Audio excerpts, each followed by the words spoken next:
Hello and welcome to Zunaira Azhar official. Viewers, नैब कवानीन में तब्दीली की आजकल बहुत बात हो रही है और इस हवाले से एक एक्स ऑफिशियल ने तो यहाँ तक कहा कि अब इन तब्दीलियों के बाद, जिनका अभी हम आपके सामने ज़िक्र करेंगे, पाकिस्तान में एलीट की करप्शन को पकड़ना तकरीबन नामुमकिन हो गया है। तो ये जो वॉच डॉग है जिसको हम नैब कहते हैं, इसका वजूद में रहना या इसको बंद कर देना एक ही जैसा है।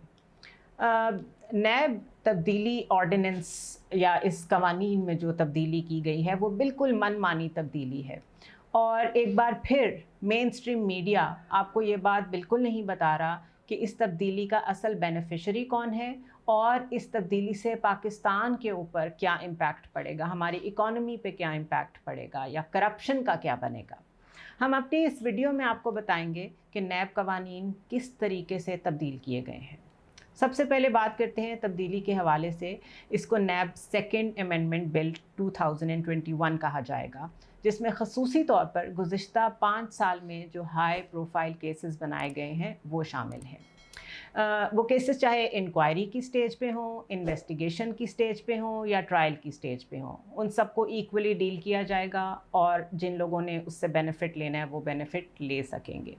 कुछ कानूनी एक्सपर्ट्स और नैब ज़राए जिनसे हमारी बात हुई है, उन्होंने ये बताया है कि नैब कवानीन में ये तब्दीलियाँ रेट्रोस्पेक्टिव इफ़ेक्ट के साथ की गई हैं।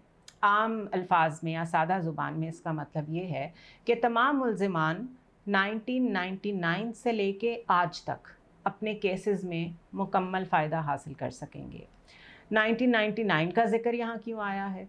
वो इसलिए क्योंकि असल या पहला अकाउंटेबिलिटी ऑर्डिनेंस 1999 में पास हुआ था और ये वही ऑर्डिनेंस है जिसके तहत मियां नवाज शरीफ सेफ एग्ज़िट लेके बाद में सऊदी अरेबिया चले गए थे। प्ली बारगेन के हवाले से एक बड़ी इंटरेस्टिंग चीज़ है। सवाल ये पैदा होता है कि क्या प्ली बारगेन के तहत नैब को पैसे वापस करने वाले मुजरिमान अब वो पैसे वापस ले सकेंगे? ये एक बड़ा क्वेश्चन है क्योंकि वो अपना जुर्म तो मान चुके हैं और उन्होंने जो पैसे दिए हैं नेशनल एक्सचेकर में या जो नैब ने उनसे रिकवर किए हैं वो उनके जुर्म मानने की वजह से है। लेकिन मुमकिन तो नहीं नज़र आ रहा कि ऐसा हो सकेगा, लेकिन मौके से फ़ायदा उठाते हुए ये लोग पहले ही अदालत से रुजू कर चुके हैं कि क्योंकि कानून ही ख़त्म कर दिया गया है इसलिए उनके ये पैसे भी वापस किए जाएं। अब डिपेंड ये करता है कि अदालत इसको कैसे देखती है, क्या इन लोगों को पैसे वापस करवाती है या नहीं। वैसे तो अगर मिसाल देखी जाए तो एक रियल स्टेट टाइकून मलिक रियाज हैं जिनसे रिकवर किए गए पैसे दोबारा सुप्रीम कोर्ट की मदद से ही उनकी झोली में वापस डाल दिए गए थे। नैब कवानीन में की गई तब्दीलियों में एक बड़ी तब्दीली सेक्शन 14 का ख़ात्मा भी है। इस सेक्शन के तहत अब नैब 50 करोड़ से कम की चोरी या करप्शन पकड़ने का मजाज ही नहीं है। लेकिन कानून में ये नहीं लिखा गया कि 50 करोड़ से कम चोरी करने वाले को कौन पकड़ेगा।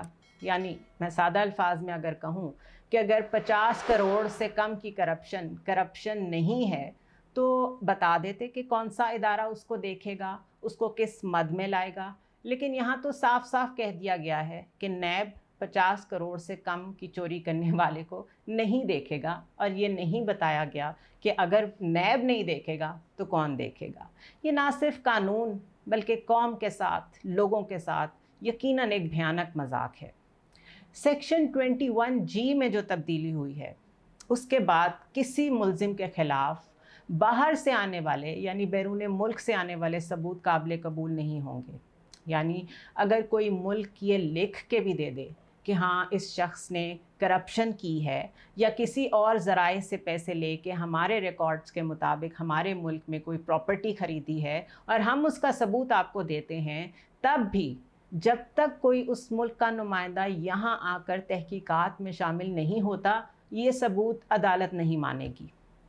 आम तौर पे करप्शन केसेस में कोई मुल्क किसी दूसरे मुल्क में अपना नुमाइंदा भिजवाता ही नहीं है और वो क्यों भिजवाएगा, उन्हें उसका क्या फ़ायदा है।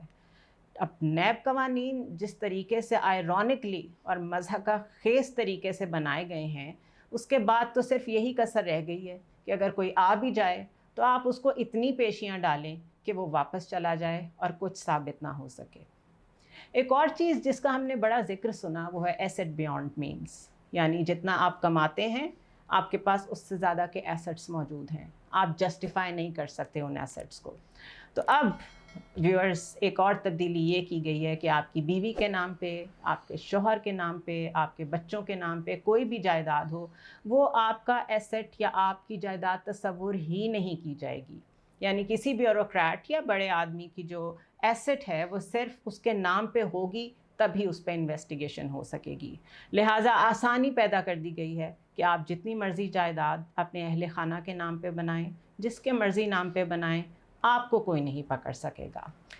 इसके हवाले से एक और तब्दीली ये भी है, एसेट बियॉन्ड मीन्स की ही मैं बात कर रही हूँ, कि अगर किसी ने 2 दहाइयाँ पहले एक घर ख़रीदा था, तो ये नैब ने बताना है कि अगर ये एसेट से ज़्यादा उसके मीन्स बन रहे हैं तो उसने कौन सी करप्शन की थी, कितनी रिश्वत ली थी, कितनी किकबैक्स ली थी, और कहाँ पे वो करप्शन साबित होती है जिसके तहत आप कह रहे हैं कि this is assets beyond mean. यानी मिसाल के तौर पे एक क्लर्क ने 20 साल में मुख्तलिफ़ जगहों से 500 से लेके 10,000 तक हर लेवल पे रिश्वत लेकर एक घर ख़रीदा है, तो उस क्लर्क ने कितनी रिश्वत ली, 20 साल में ली कि 10 साल में ली, किस किस से ली, ये नैब ने साबित करना है, उस क्लर्क ने नहीं। मैं ये समझती हूँ कि कुछ अर्सा पहले तक मैंने बहुत सारे फोरम्स पे ये कहा कि अगर सेफ़ हेवन्स नाम की कोई चीज़ दुनिया में मौजूद है तो वो ब्रिटिश वर्जिन आइलैंड्स हैं, पनामा है, और भी ऐसी जगह हैं जहाँ ऑफशोर अकाउंट्स मुकम्मल आज़ादी के साथ, शेल कंपनीज़ मुकम्मल आज़ादी के साथ ऑपरेट करती हैं। अब मैं ये समझती हूँ इन नैब अमेंडमेंट्स के बाद कि उन सेफ़ हेवन्स में पाकिस्तान का नाम भी शामिल कर देना चाहिए, लेकिन एक फ़र्क फिर भी कायम रहेगा, वो ये कि बरतानिया और अमेरिका जैसे मुल्क जो कि डर्टी मनी को एक दफ़ा जब अपने मुल्क में दाखिल होने देते हैं, वो उसे लीगलाइज़ करके अपनी इकॉनमी का हिस्सा बनाते हैं और अपने मुल्क को बेहतरी की तरफ ले जाने के लिए उसका इस्तेमाल करते हैं। फ़र्क ये है कि हमारी इशराफिया अपनी करप्शन का पैसा पाकिस्तान से बनाकर, पाकिस्तान से माफ़ कराकर पाकिस्तान से बाहर ले जाते हैं। यही वजह है कि हम NRO 1, NRO 2 और अमेंडमेंट्स के एक गोल दायरे में घूमते जा रहे हैं, और अशराफिया अमीर तरीन होती जा रही है और आम आदमी गरीब तरीन। अगर आप समझते हैं कि कोई ऐसा टॉपिक है जिस पे आप हमारी राय चाहते हैं या कुछ रिसर्च जानना चाहते हैं, तो नीचे कमेंट सेक्शन में आप हमें बता सकते हैं। Till next video, good bye.